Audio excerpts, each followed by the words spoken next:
Welcome, friends. Welcome to Rabbit from the Closet. It is super early here for you guys. I think it's like 5 a.m. in the States. But this is when I have time. And it's during the day for me, but I'm still wearing my Christmas pajamas because I'm so excited about the holidays. I do love Thanksgiving, but I'm going to be honest with you. Because we live abroad, it's rare that we even find like people in places that are celebrating Thanksgiving. So unfortunately, it's kind of become a little bit of a throwaway holiday for me, but I will tell you, my favorite thing to do, Adriana, I expected nobody to be here. Well, as long as you're here, Adriana. Good to see you. So good to see you, girl. Hope you're doing okay. You know, I follow you on Facebook. So I've been thinking about you. Okay, so when it comes to Thanksgiving, my favorite things to do are number one, get Asian food. Because back in the States, like when I was growing up, yeah, that's what we would do. We would get Chinese food.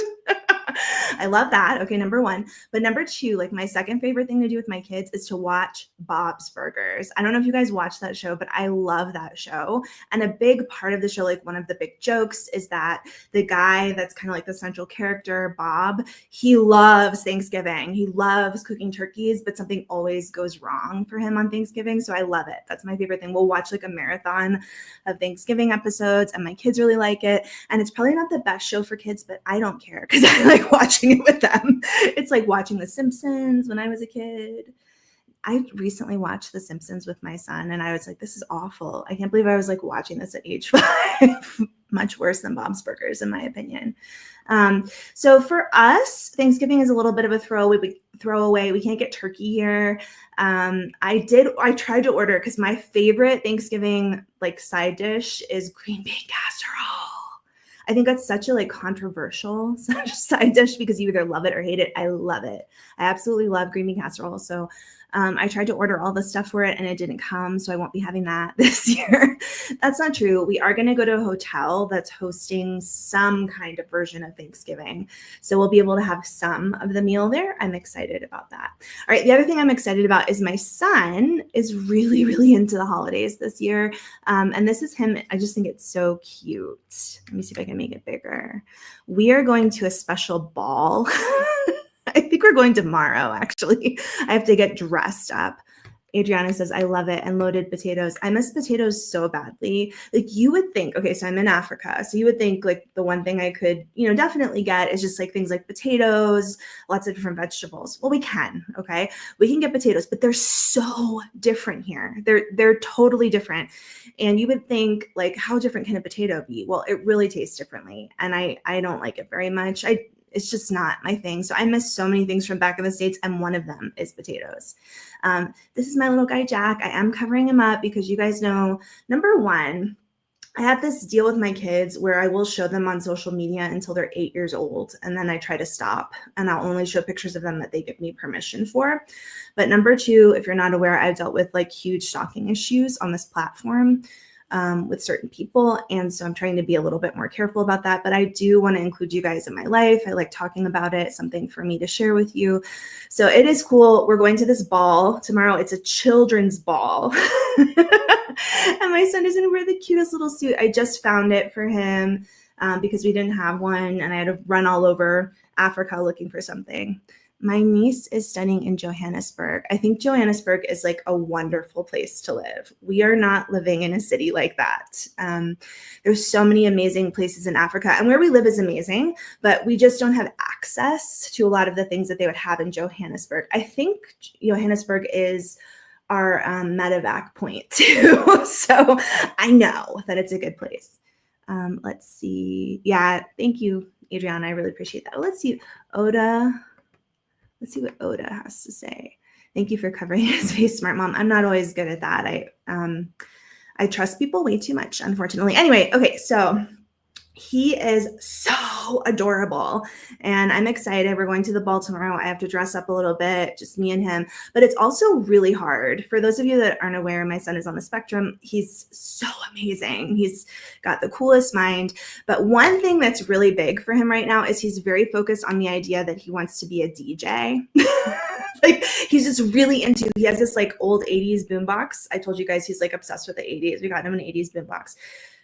For Halloween, he dressed up like an 80s guy, carrying the boombox on his shoulder, like playing it for people and dancing, and everyone got really into it with him. So now he's like, well, I'll go to the ball, but I'm going to be the DJ. And I was like, well, I don't think you can be the DJ. And then I started talking about like, well, maybe you can dance. I'm not dancing. I'm not dancing with people. I was like, well, what about dancing? And I would like name a friend, and it was like a guy friend. He's like, I'm not dancing with the guy. And I was like, well, what about dancing with this girlfriend? And he's like, I'm not dancing with the girl. So I was like, what do you want me to do here? What about dancing by yourself? I'm gonna do, it's just like it was kind of cute. And he has been, anyway, he was like, I'm going to be the DJ. And then I said, no, there's an adult that's going to be the DJ. And so he was like, well, I'll be his assistant. So I'm really curious how this ball is going to go. Like it's, I don't know. He always wants like an adult job at everything we go to. So we shall see what's going to happen. He's adorable and awesome, and just, no matter what we're doing, he's living his best life. So right now it's like I'm starting to get ready for Christmas. I'm also showing this. My son is very busy making a Christmas town out of Legos, which is really exciting. Again, hi, Anna. So good to see you. It's so like early in the morning there, so I thought no one would be here, but it's really good to see you. Yes, thank you for remembering, Adriana. He's definitely a mutant for sure. So we have this other problem going on right now. Okay, so we moved from the United States.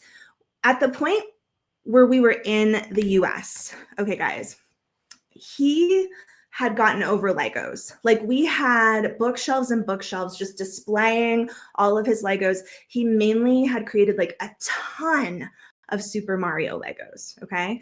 And they were awesome, right? And I love them because I love Super Mario, but he wasn't into it anymore. He wasn't doing Legos as much, and it was time to move, and it's really hard to pack and preserve Legos. So I talked it over with a lot of people. I even mentioned it to him, but I don't know if he wasn't paying attention. I don't know.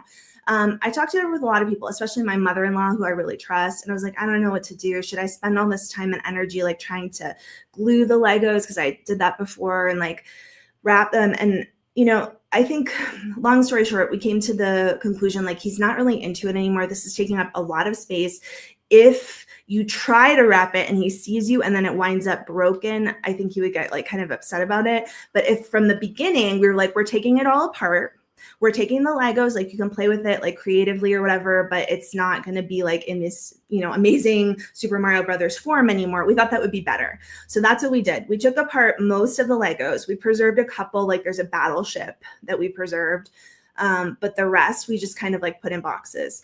Well, as soon as we got here, my son decided all he wants in the entire world is Legos. And all he cares about is Legos that have been perfectly put together. He doesn't want to make creative ones. And how dare I? You know what he said to me? He was like, why are you doing this? You're not respecting my boundaries. Because I had taken the Legos apart before we got here, and I told him about it, and he was okay with it. And then once we got here, he wasn't okay with it.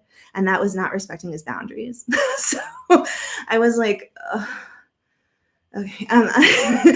So I had to be like, I'm really sorry. I'm doing the best I can. I'm really, sorry. We did talk about it, go through all that stuff. So the situation became like, we have to build what we can creatively out of what we have. And every once in a while we can get some new Legos, but keep in mind, buddy, like these Legos are really expensive, and we can't get a new Lego every day, because he can put together a massive Lego in probably less than a day. So, and they're very expensive. So it's been a lot, right? So now like his total, fascination and like obsession is he wants all Christmas Legos so he can build a Christmas Whoville town. This is one of the ones that he worked on and made. It's one of his Christmas presents that we had to give him early because we were like, dude, all these are counting towards Christmas because this is a lot. It adds up buying all these Legos. So he made a really big Christmas tree. He's very, very excited. He's doing great. I just wanted to share that with you guys because I know you've been along for my journey. I'm wearing my Christmas pajamas that my husband got me. I have so many different pairs, but this one is gingerbread men. I'm excited this year. We are not in a place where everyone celebrates it. We won't be able to get like a real Christmas tree. I am going to go to a German Christmas market. They have one here randomly. I think the German embassy hosts it. Oh, also, I went to another like diplomatic embassy event a couple weeks ago, and the German embassy was making like all these like sausages and also pretzels, really, really good pretzels. So those are like some good things that I've been up to. I'm excited in general. You guys know we have our issues moving like this. There's a lot that's been going on, but I wanted to share some of the really good things that are happening. And, I'm excited for all of that.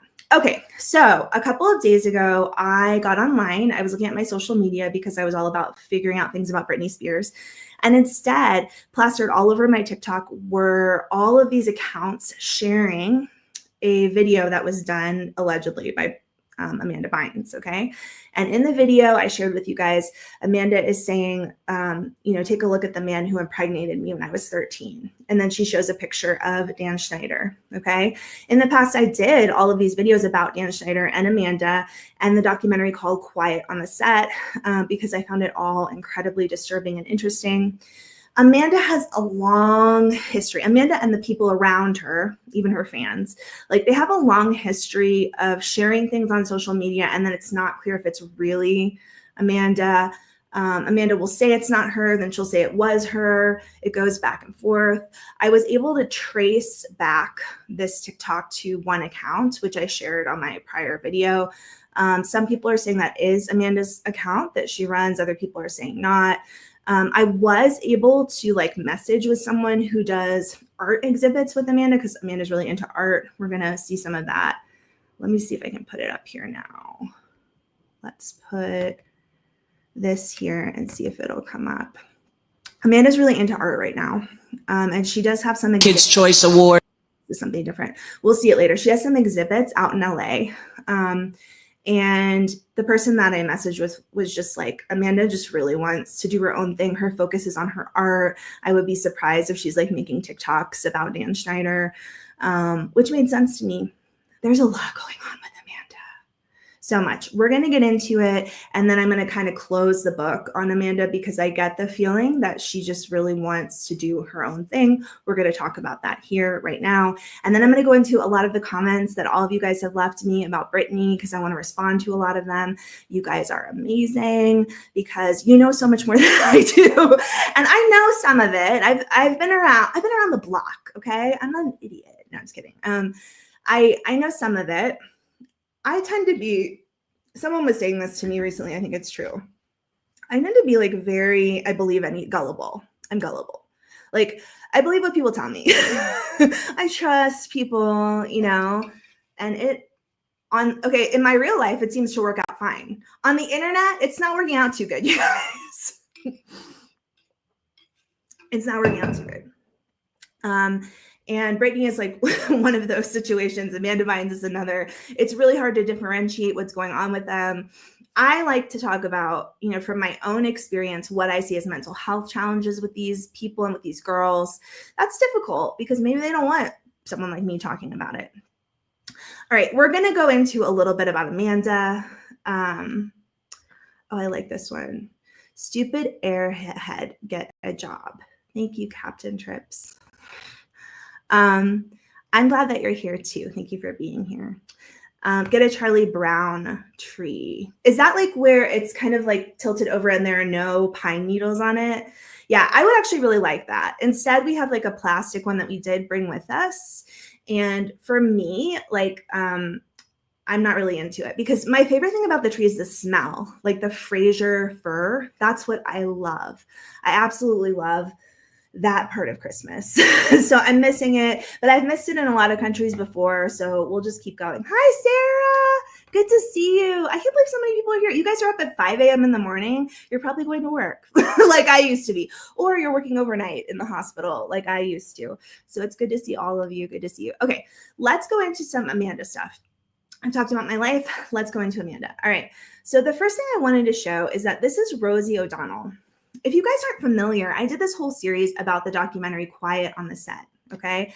It came out a year and a half ago. I don't even remember. And it was all about these Nickelodeon kids speaking out. And I remember Lori Beth Denberg is a really big part of it.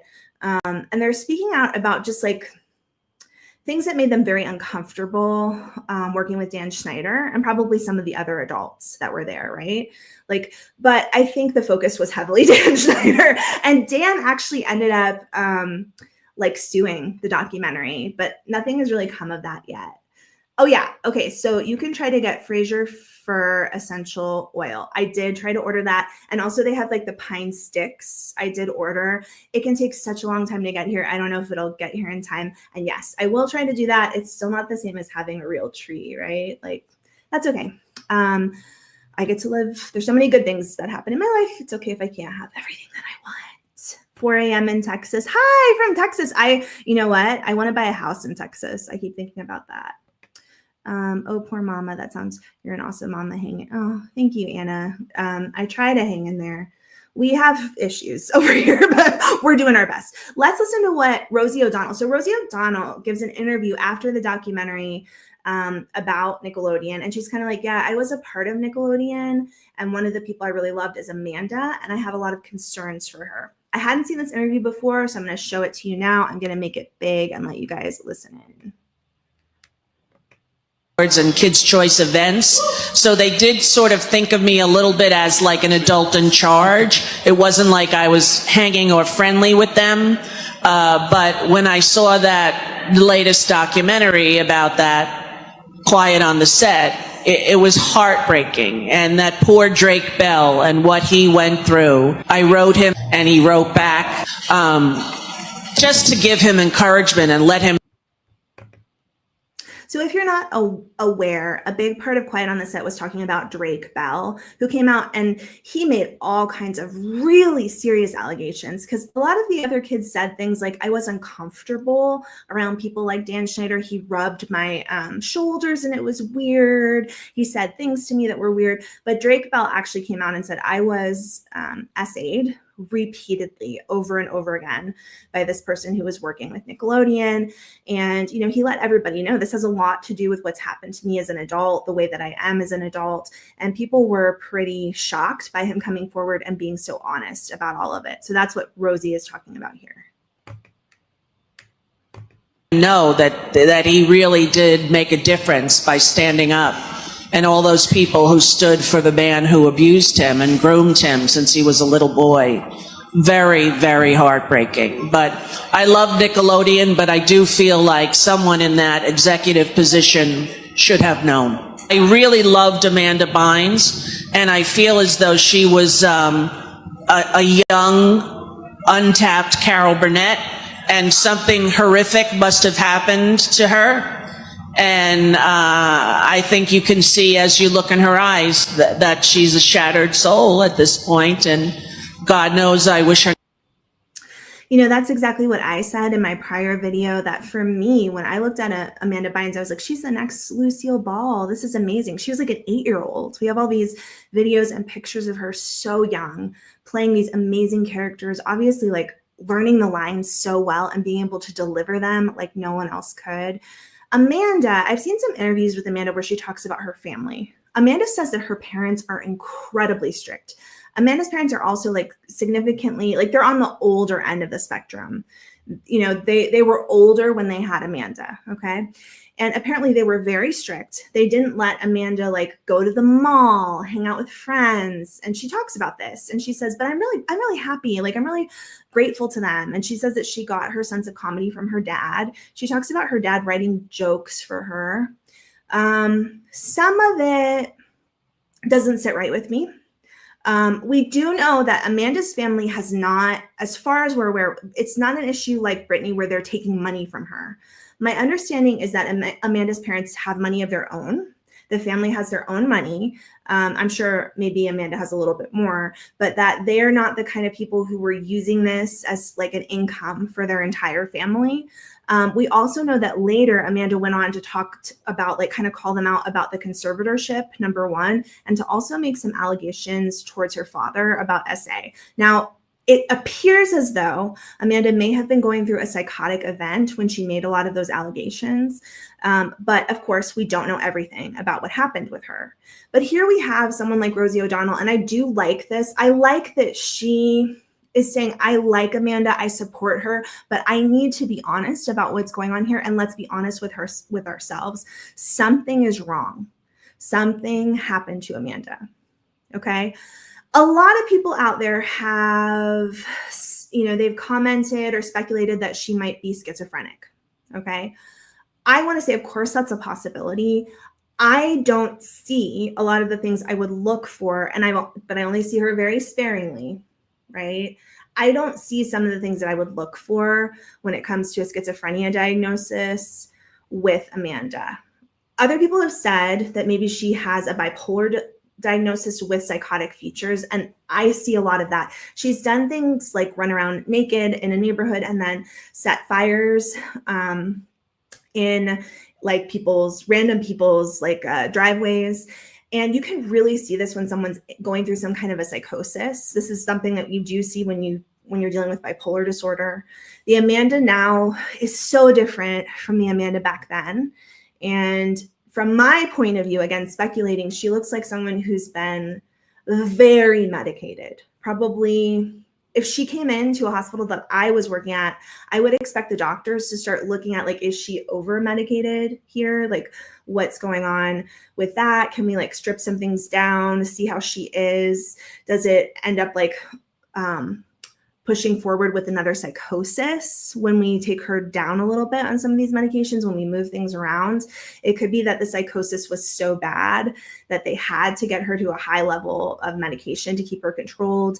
It could also be, and I've said this with Brittany as well, and I absolutely believe it's a high possibility that people like Amanda and Brittany, they've used drugs to the point of very much damaging their brains.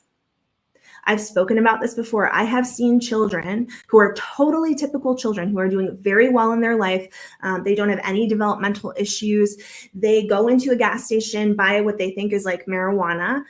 They use it, and then they have a complete psychotic break. They're brought into the hospital. Some of them recover and do fine, and some of them never recover.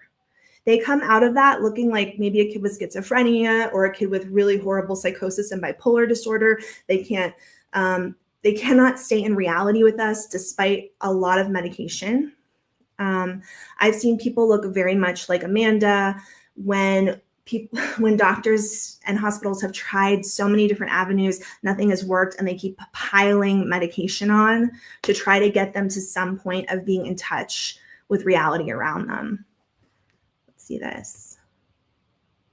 Amanda is definitely struggling, but it's hard to speculate as to the why, and the medications alone can cause so many issues too. I totally agree with that, and I'm kind of walking this line where like I want to talk about it, but I do also really want to respect the fact that this is her life, and we're going to see that I'll run a little bit more. We're going to see how she's running these art exhibits. She went to fashion school. Like, this is her life to live.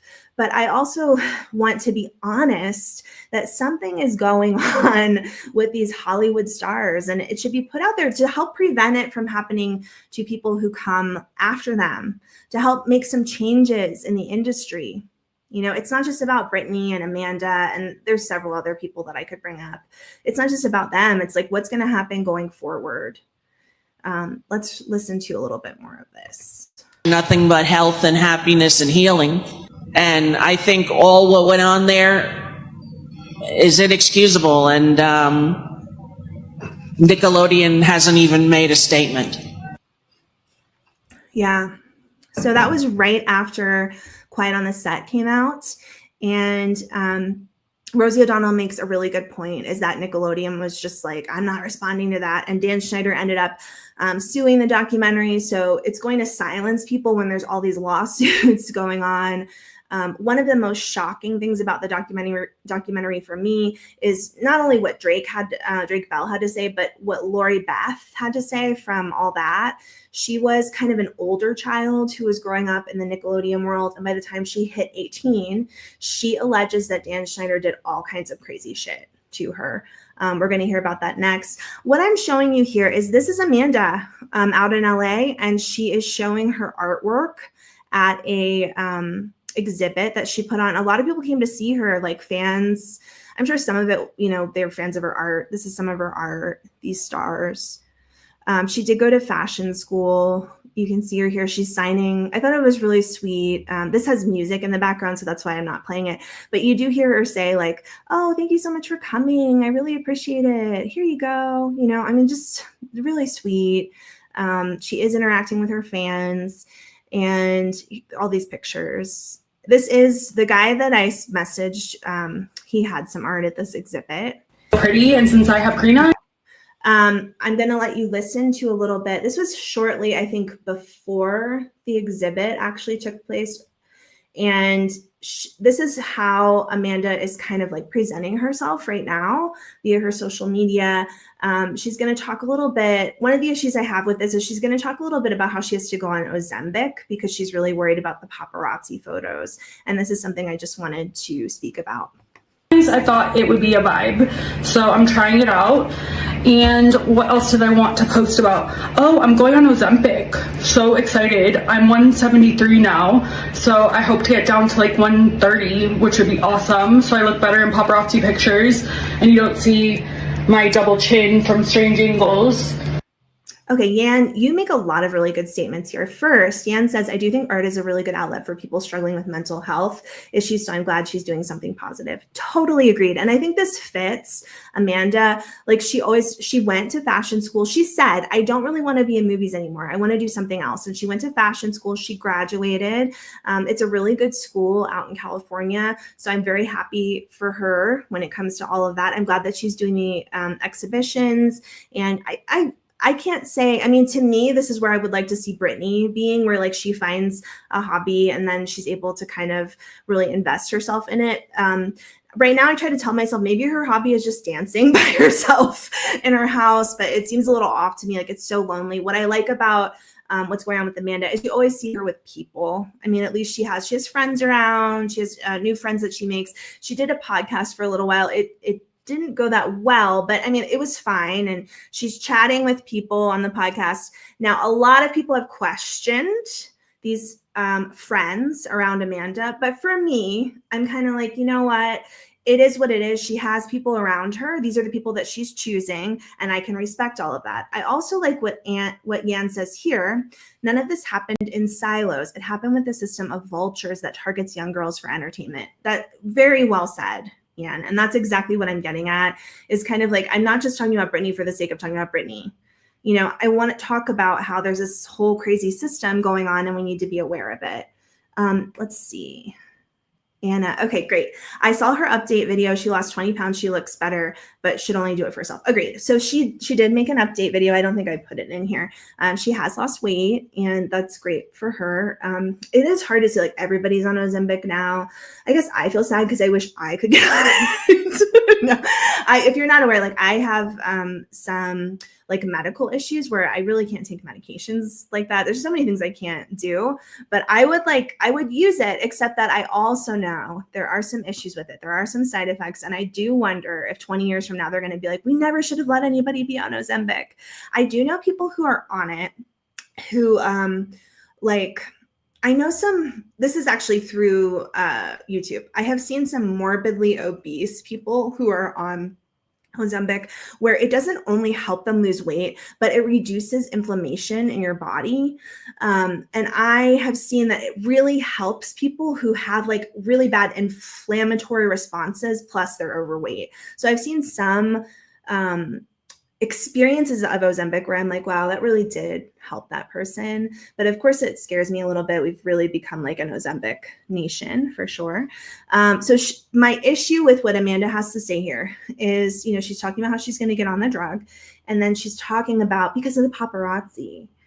And it disturbs me, not only because, of course, it disturbs me because I'm like, oh, don't do that for like pictures for the media. Do it for yourself. Of course we feel that way, but it also disturbs me because it's kind of like, Amanda, people aren't really following you and taking that many pictures of you anymore. And it does make me wonder like how in touch she is with what's really going on. I want her to be focused on herself. And one thing that we see with Amanda in a lot of these social media posts is she makes a lot of posts about how she's had surgery for her eyes. And she's like, because I hated that little line under my eye. I had a fold under my eye. And it's shocking. Like I hear that and I'm like, Amanda, what are you seeing?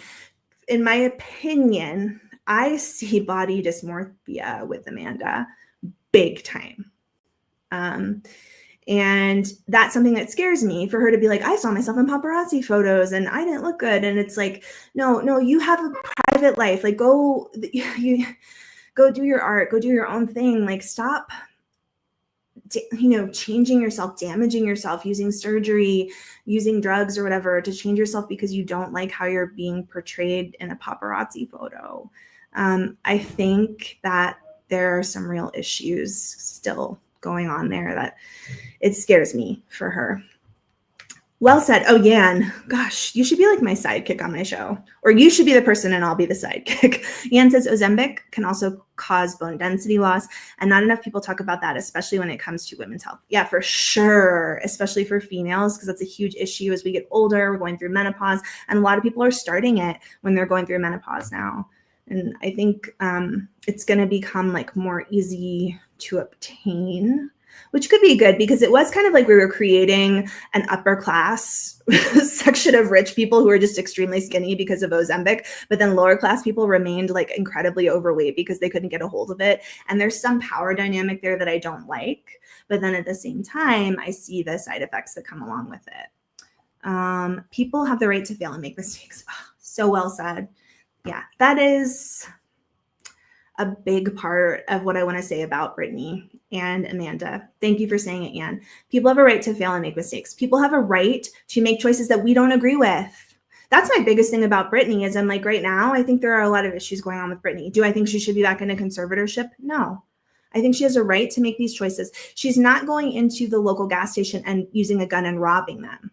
If she was doing that, then I would say something needs to be done about her, but she's just dancing around insanely in her house and posting it on, TikTok.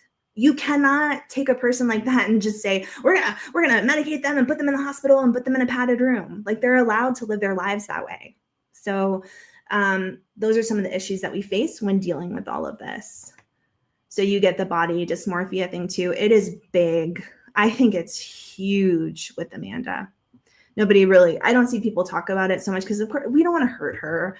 We don't want to be like, oh, you look worse now, because that's not what I feel. That's not what's going on. She's changed the way she looks.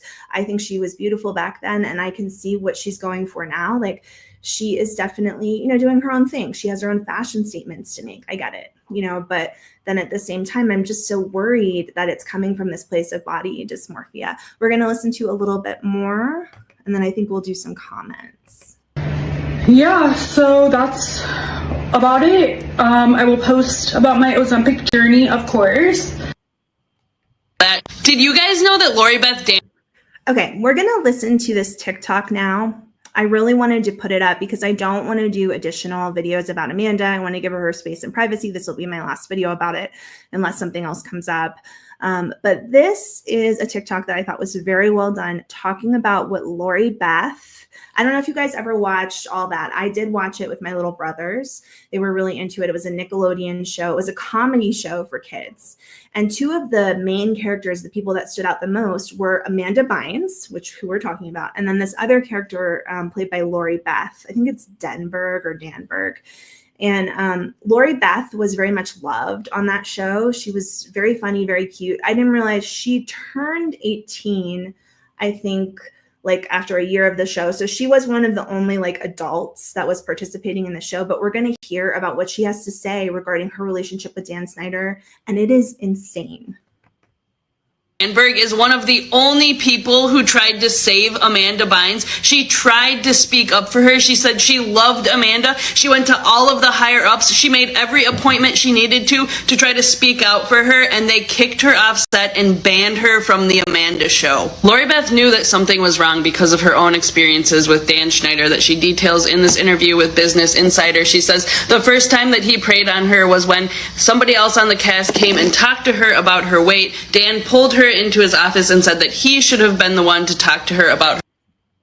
Just to emphasize this is a person on TikTok who goes by Nats, and she's really great. And I love this series that she did. She has more about this on her TikTok if you want to check it out. We're going to watch the rest of this. She's going to talk about how Lori Beth ended up in this really weird, this insane relationship with Dan Schneider. I absolutely believe this from Lori Beth.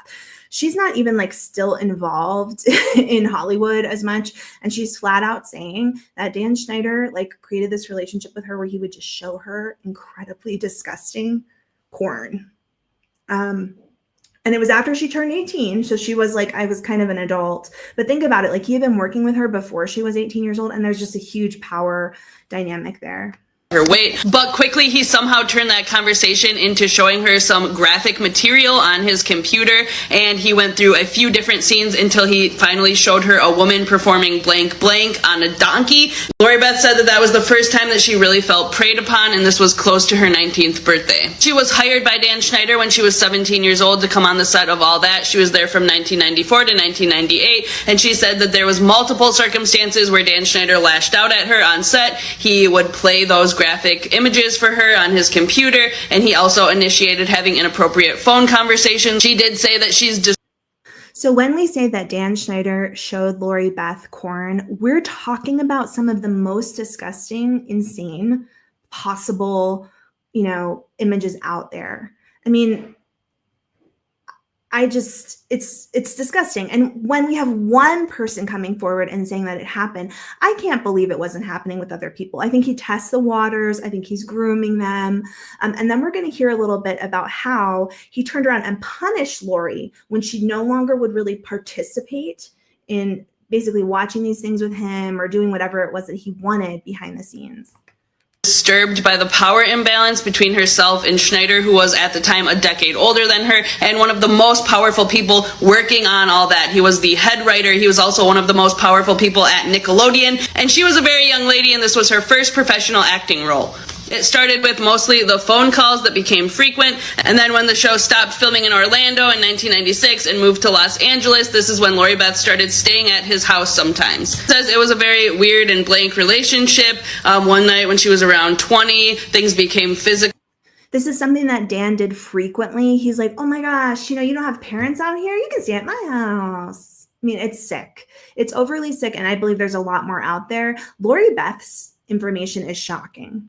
Like flat out that once again, she worked with him before she turned 18. So from my point of view, it doesn't even matter that she's 18, she's of age right now. Like this is a predator relationship. Absolutely.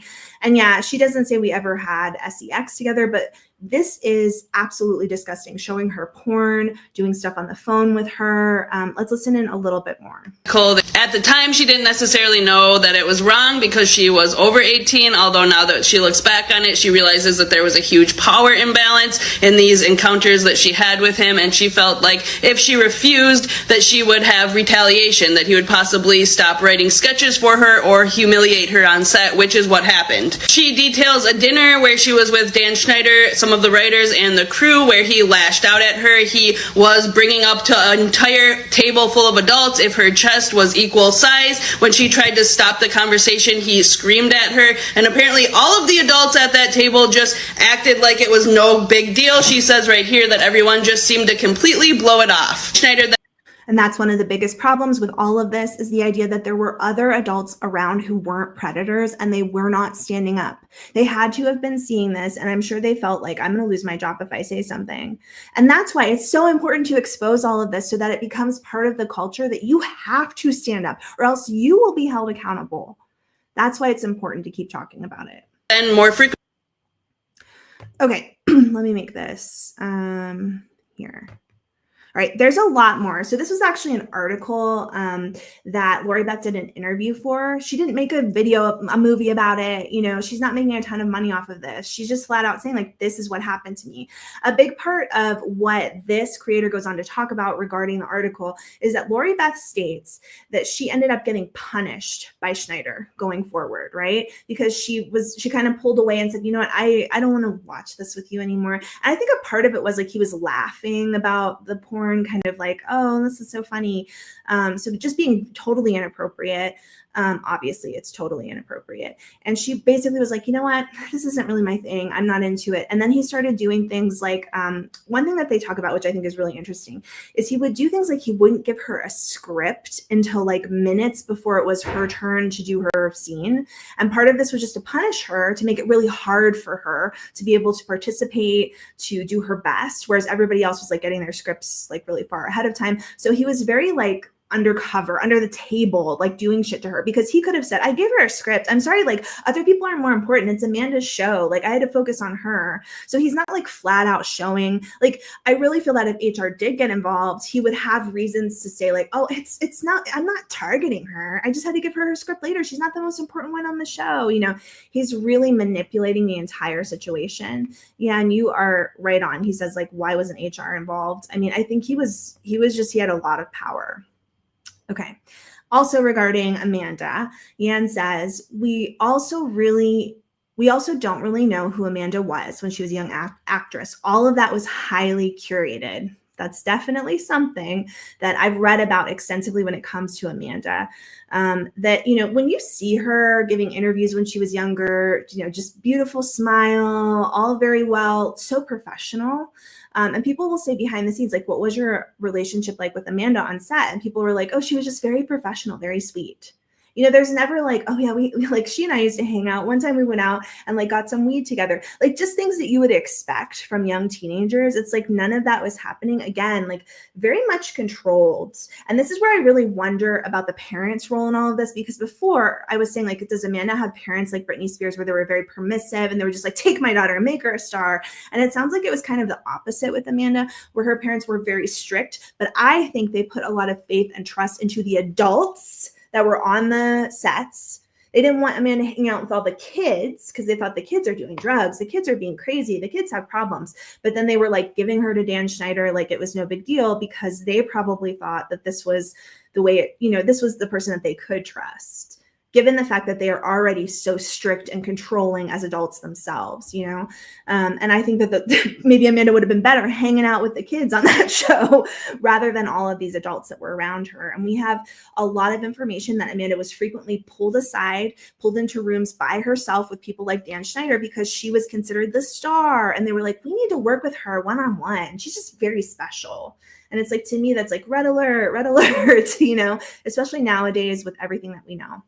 Yan says, we might just be seeing Amanda as she's discovering herself too. Most of us get that in private. Yeah, she doesn't get to do it. I do think, again, there's some stuff that's going on there. We see the body dysmorphia. We see the completely flat affect that clearly could be a side effect of some of the medications that she's on. And I would, if I was like if I was in a position of watching like a doctor treat her, I think one thing that I would expect them to ask is, how can we help this flat affect somewhat?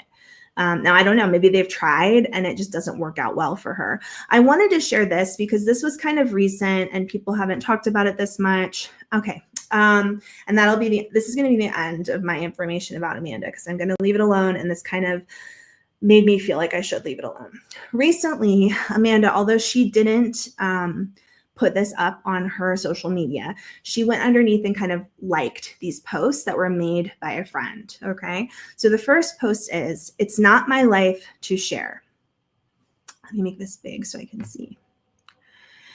It is her life, not mine. They are her moments and experiences. Just because I am her mother, it does not mean I have the right to make the decision to put her life on display, something she may resent later. I hope you can hear me reading it. I think you can. So people are asking, like, is this about her mom? I think it could be. I think it could also just be about all of us, those of us that comment about her life, all of the paparazzi, people like me who make videos. And, you know, I get it. I agree with this. She doesn't like a lot of things on Instagram, so this is why it stood out to people. She liked this second post that was put up, and it says, she is too young to give consent, even if I asked her, even if she said yes or genuinely wanted to. She is much too young to give consent. She doesn't have the mental capacity or maturity to understand what she is agreeing to. The brain does not fully develop until the age of 25. So people were kind of asking, like, why is she specifically liking these posts? Does this have to do with what's happened to her?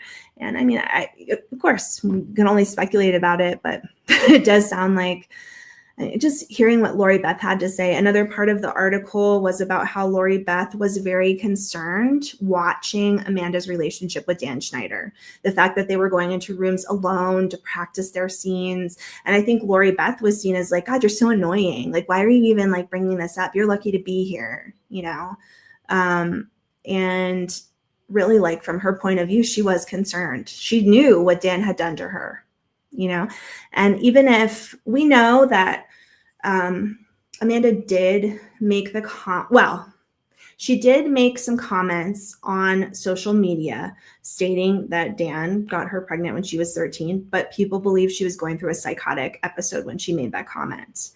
So when I see new TikToks that talk about it and they're, people are saying that this is Amanda, it's like, well, she already said this. So is it possible that they're just regurgitating what was said before and Amanda doesn't play a part in this at all? It makes me wonder if there's some kind of contract or payoff to stay quiet for a lot of these kids, especially for some of the bigger stars. Or maybe Amanda, it's interesting to me that she hasn't really come out and said, like, Dan Schneider, nothing happened between me and Dan Schneider. Like, he was a really good person, a good friend, because she could also have done that and she doesn't, which to me is like the silence also speaks as well. Also, when it comes to childhood trauma, it often takes decades into adulthood before you're really ready to truly face what happened or even acknowledge it. I totally agree, because I have known a lot of people, and even in my own life, things that have happened to me, I tend to be like, you know what, that was a long time ago, and I don't want to dig it up again and go through it. Or maybe I also have the sense of like, well, I made that choice. I might have been 13, 16 years old, but I made that choice. And I think sometimes I wonder if that's not a part of what goes on with some of these girls, is they don't want to talk about it because they feel like, well, I was also part of participating in it. I don't want to be criticized. I don't want to be thought of as being gross or dirty or whatever. Yeah, I think that could be a part of it. They don't see it as this person preyed on them when they really did. I mean, I think especially in Dan Schneider's case. All right, I do want to show let me see if I can put this up here. Some of the comments I've been getting from you guys, a little bit about Brittany, and I am going to stop. I was going to make like a whole series about Amanda. I'm going to stop now because I just feel like that's sort of something I feel like Amanda wants, is just for people to let her live. Unless something really crazy comes out, going forward, I'll try to just leave it alone. I do want to talk a little bit about what's going on with Brittany and some of the comments that you guys have left me, and I'll be putting up another video about Brittany shortly. So let me go forward and see if I see the comments here that I pulled from my videos. Okay. One of the videos I made recently is talking about a documentary, like a book that was written by a friend of Justin's. Okay, let me clarify. This friend of Justin's was actually like a dancer and a choreographer in Justin's circle, okay? And he ended up dealing with some really severe drug abuse issues. So when he wrote his autobiography, he talks about how drug abuse is a really big issue within that community. And then what comes up is Justin's issues, and also the fact that Justin actually came to this friend, to this choreographer, when he was still dating Brittany, and asked for help from the choreographer, saying something is really wrong. Like, Brittany has gone over the edge when it comes to her drug use. We don't know how to help her. I'm at my wit's end with it. What can we do? And I think this is one of the very few times that we see someone who I believe is very credible coming out and saying, like, there were issues with drugs all the way back then, even when Justin was with her. And he is admitting, like, I had my own drug abuse issues. Justin had whatever issues he had. But it was so bad that Brittany was thought of as being like we're talking about people who were already addicts looking at Brittany and being like, oh my God, Brittany is not okay. And she was very young back then, you guys, 18 years old. And it was only a short while afterwards that Justin ended up breaking up with Brittany. So I think it's interesting to kind of see that there's these other people in Hollywood who are like, oh my God, Brittany is really going over the edge at a very young age, which I lean into the idea that it's highly possible that Brittany's brain damage because Brittany has said, I have brain damage. And she'll say like, maybe it's because she fell or something, which is possible. But I think when you look at brain damage, it certainly can come from decades of using drugs. Okay. And we have her at 18 years old. Justin's coming to these other people and saying, what can we do to help her? And then I guess he just gives up and, he has to save himself, which we know that is something that people have to do in these kinds of situations. So I just had some watchers comment. They made comments about Justin, which I totally understand. And I think my next video coming out is going to be this weekend. It'll be about Justin. Okay. So according to Brittany's book, Kay says he cheated also. And first, he also insisted she had a home abortion. Okay. Now I did read Brittany's book and I talked about it on my channel. And, this is true. This is what she said. I am not surprised that he would be cheating along with her because it kind of sounds like after reading Kevin's book that there was a lot of cheating going on in all of these circles. Okay. This person's sleeping with this person, sleeping with that. It just goes on and on. I also want to mention that I was reading and researching some stuff that Lynn, Brittany's mom, has had to say about Brittany. According to Lynn, this will be something discussed in another video, at the age of 13, Lynn was having trouble with Brittany because she was already doing some drugs. She was already skipping like any kind of school that she was supposed to be doing. She was already going out and just partying and being crazy. That's according to Lynn. Now, she doesn't say it in those exact terms because she tends to be very like positive and forgiving of Brittany. But at age 13, she was already having these issues. And I would question, you're telling me age 12, 13, she's already having, I don't know if she's having sex, but I think Lynn describes her as being very sexualized. And my question would be, what happened to her earlier on in her life? There's always a possibility, especially when we see a child at a very young age acting out sexually. Like, is there something that happened to her when she was even younger that caused, to this day, we still see Brittany acting out in a very overly sexualized way. You guys, if you haven't seen my video about Brian, what's being alleged about him, it's really sick, but I can see it because I see these videos of Brittany with Brian and she is acting in a way that I think most of us would not act with our brother. And, that can be a part of the bipolar condition if that's what's going on with her. But there's definitely some pretty big issues revolving around her sexuality. She has a right to do what she wants. She can use her sexuality in any way she deems fit. But, it can lend itself to some of the trauma if she's participating in relationships, with this person, that person. And then she looks back and she says like, why didn't Justin stay with me? I needed him, or I needed him when I got pregnant. It's like just the over sexualized behavior can lead to breaking up in all these relationships, not being able to stay in one relationship with one person and have a solid, stable base. Okay. So yes, according to Brittany, Justin did cheat on her first. Okay. Sammy Joe says, I think it means Justin was projecting his own behavior on Brittany because a lot of people are and I totally understand this, people are very protective of Brittany and they really see it as like Kevin is 100% the problem. And I have seen it that way. They'll also say Justin was 100% the problem. He's a drug addict. He's an asshole. He did get her pregnant and she did have an abortion, which I think was I just get the feeling it was incredibly traumatic for her. I said this before when I was talking about Amanda. Directly after you have a baby or you end a pregnancy, you can end it by choice or it could end, on its own. You will have these incredibly insane hormonal issues. You can have them for months, if not a year afterward. Your body has completely changed. The hormones that were supposed to be there to help you get through pregnancy are now flooding into your body and you don't have a baby anymore.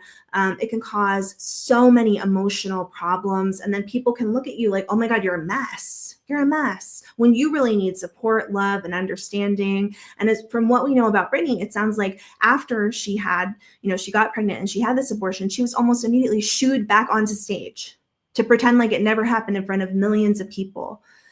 We have Lorena. I'm not even sure, Lauren, we'll call her. He is no angel himself. So it's just a lot of people talking about how Justin is a problem. If we go down a little bit more, you can't see it, but there's someone talking about how like it's really ridiculous that a friend would write a book and share details about their famous friends' relationships about Justin. I want to say that this book, which I'll be talking about in an upcoming video, it is primarily about addiction in Hollywood. Okay. And I really found the book to be very forthright and honest. It's a very small portion of a very long book that he brings up Justin. And I think most people don't know about it because it's not something that he didn't advertise it. That's one thing. He didn't advertise his book like, hey, this is all about Justin and Brittany. It just happens to be that some people along the way listened to the book and put some information about it online. I found that information and I was like, oh, there's some small tidbits in here about Justin.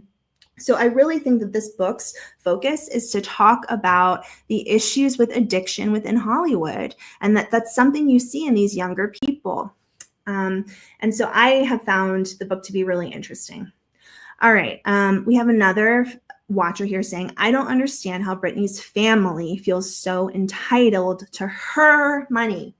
I can tell you, if one of my kids or my family members of anyone I love became famous and made a ton of money, I would never ask for even a cent. That is their money. With Brittany, she had a bunch of leeches attached to her. And sadly, so many young stars go through the same things. They become adults and much, if not all of their money is gone. It's just sad. I feel for Brittany and she seems very generous. I totally agree with, this statement. Brittany actually carried her entire family with her on her back, and to this day, Brittany has come out and said, like, I'm not gonna, guess what? She said to her kids, like on social media, she flat out said, like, once you turn 18, I don't have to give you money anymore.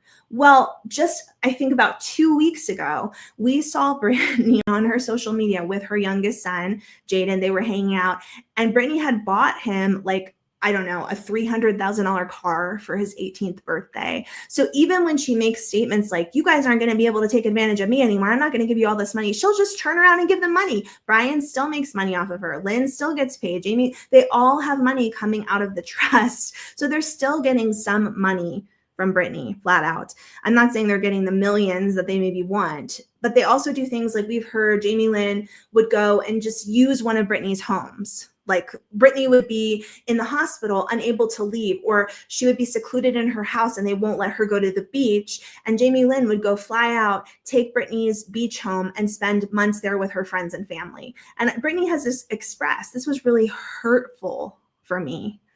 Down a little bit lower, we have 1980s millennial saying, oh no, Brian is awful. Okay, because this has to do with the fact that I did a video about Brian Spears, and I was really shocked to find out the allegations that have been made against him. First and foremost, he has worked exclusively for Brittany his whole entire life. He's never had a real job. All the money he makes is from Brittany.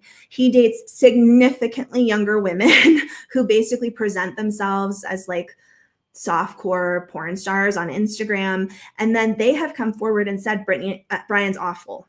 The allegations that were made were that Brian beat her.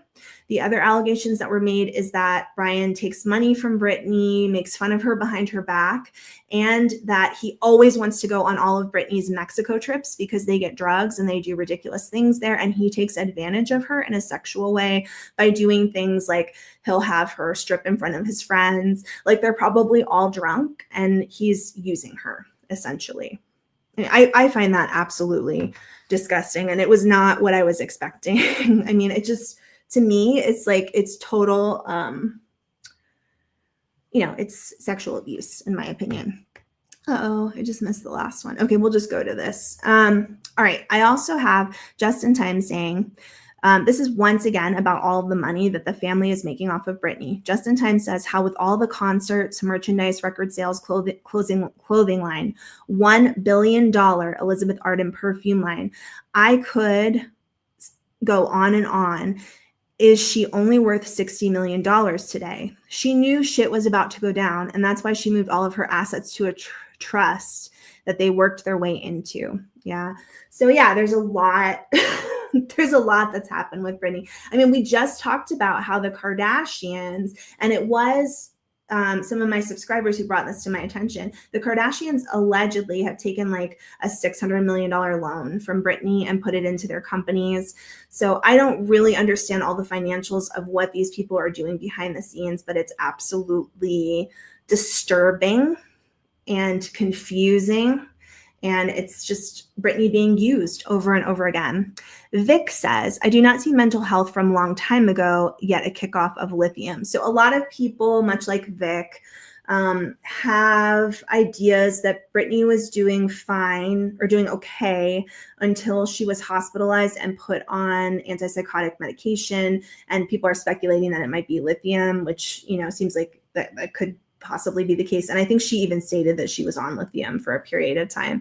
I do want to state once again that I think we see from a very young age, before she was ever hospitalized, that there are some mental health issues. There's drug addiction issues. It's just there. It doesn't mean that I'm saying Britney's a bad person. It doesn't mean that I'm saying that Britney didn't have reasons why she was misusing drugs. I understand that, there's a lot of complicated things going on here, right?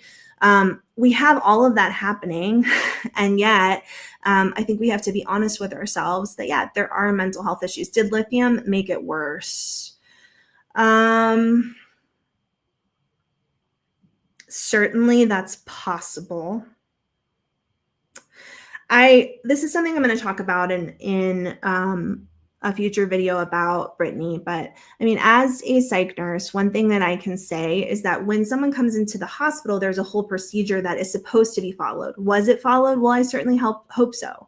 I mean, it's hard for me to say that they didn't follow the procedure. So the procedure would have been to get her off of everything, to see her baseline. So whatever medication she was taking at home, Adderall, whatever illegal substances she was using, they should have gotten her off of all of that to see what her baseline is, given her some time to let her brain recover a little bit. We want to see what the baseline is. And then once they see the baseline, that's when they should go forward with some kind of a diagnosis or medicating. So my question would be, at baseline, was Britney still acting, like she had manic symptoms, depressive symptoms? I mean, in order for them to medicate her with lithium, they should have been able to provide evidence that these things were happening without her using cocaine, heroin, whatever other drugs she may or may not have been on. That's all allegedly. They should have taken a look at what her baseline was. And if they took a look at the baseline and she was still having mania symptoms and she was still in psychosis and she was still, we have to be honest about what Britney was doing. She shaved her head and beat up a car. She was not okay. So I think that given what a psychiatrist has to work with, which I would argue, in my own personal opinion and practice, there are other things besides medication we could be doing or trying to help the person with. But when you're in a hospital setting, the psychiatrist is going to give you medication. So I think with what he or she thought she was working with, giving Britney lithium may not have been, I don't think it was done to be like, we're just going to medicate her to sleep. Something was going on with her and they were trying to help. Do I think it's the best medication? No. I also think that there are newer medications that are probably better for people. I don't know why those medications aren't being researched. There's a lot of stuff that you can do. But of course, when it comes to the medical community, they're going to be focused on medication. So that's where it is with that. I do think ultimately lithium has damaged a lot of people. Let me remove this. And it is something I'll be getting into in some of my upcoming videos about it. Zan says, drug-induced psychosis is very different from other forms of psychosis, and the baseline definitely needs to be determined, for sure. And that's where I am. I really will never know because it is Britney's privacy. What was her baseline? We do know. We have to be honest about this. Supposedly, Britney's grandmother, who wouldn't have been using lithium and other medications, was doing some behaviors that very much line up with what Britney is doing, being hypersexualized, doing just getting herself into situations that seemed very odd to people around her. So that says to me that there is a history within the family of some mental health issues. There's no shame in that. I have mental health issues. I've been very honest with you guys. I have major depression. I have my whole life. I need to be medicated for it. I make a lot of mistakes in my life. I'm not the perfect mom. I'm not the perfect person. Yeah, it's okay. it's okay. And it's okay if that's, something that Brittany's dealing with, but let's just be honest about what's going on. Oh my gosh, I did a series on Wendy Williams, and I'm coming up with another Wendy Williams video as well. Zan, you are so amazing. Thank you for all your insight here. That's been great. I really appreciate it. All right, guys, I'm going to end now because my kids are home, and so I want to be spending time with them for Christmas. I'm going to show them my Christmas pajamas, dance around with them. My son is in love with the song Feliz Navidad, Feliz Navidad, and I'm so excited about it because I love that song. My grandmother used to sing it. My family, my grandmother, and all of the people in that generation are from Puerto Rico. So, we used to just sing all these Spanish songs, and that was one of the ones that we sang at Christmas. And so I'm really excited to dance around with my son, singing Feliz Navidad. I hope all of you guys are getting ready for something special in the upcoming months as well. Everybody celebrates differently, but leave me comments below about what you do, because I'm looking for new things to do with my kids too. Anything that you think I should incorporate, especially for Thanksgiving, because I really don't know what to do for Thanksgiving. All right, I'm going to let you guys go so I can go be with my kids. Thanks for being here. I didn't expect so many people to be here at 5 a.m. I really appreciate you guys, and I hope to see you next time from my closet. Bye.